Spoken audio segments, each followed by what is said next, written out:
Gloves dry. Dice, give me a 6. Water, go down the plug hole.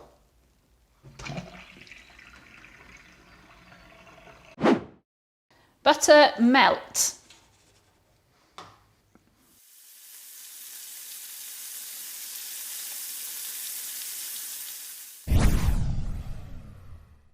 Would you say that I was making these things happen?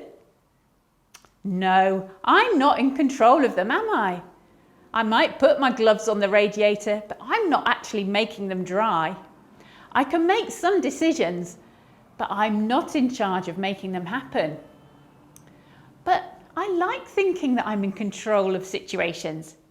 In fact, the thought of not being in control can make me anxious.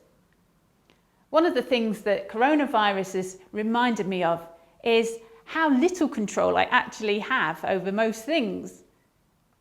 But something we learn from the Bible is that God has all the control and He is powerful and makes things happen.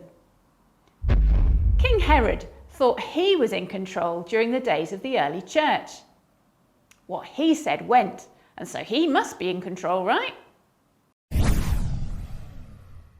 I thought that killing James, a leader of the Christian Church, would please the Jewish leaders and make them my supporters. I thought that arresting Peter, another leader of the Christian Church, would get them on my side even more. I thought I could order the guards to imprison Peter. But one thing we see very clearly in Acts chapter 12 is that God is in control. When followers of Jesus believe this, it's like they're seeing with eyes of faith. Believers know that God is a God of justice. So although God gives certain powers to earthly rulers, it's to use for the citizens' good. And when that ruler does terrible things, God knows about it and cares. Believers know that God is all-powerful and He listens to the prayers of His people.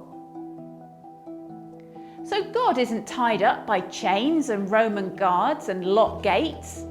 He miraculously freed Peter, setting him free from those chains, taking him past those guards and opening locked gates, all while His people were praying.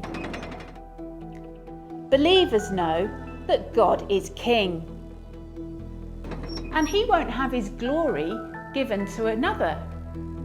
So when Herod started thinking that he was like God, wearing his royal robes and sitting on a throne and making decisions about whether people lived or died, God stepped in, and Herod died a humiliating death. Believers know that God is in charge.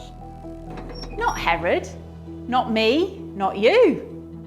When we trust that and leave our questions and our unknowns with Him, it gives us a freedom and a peace that no one and nothing else can.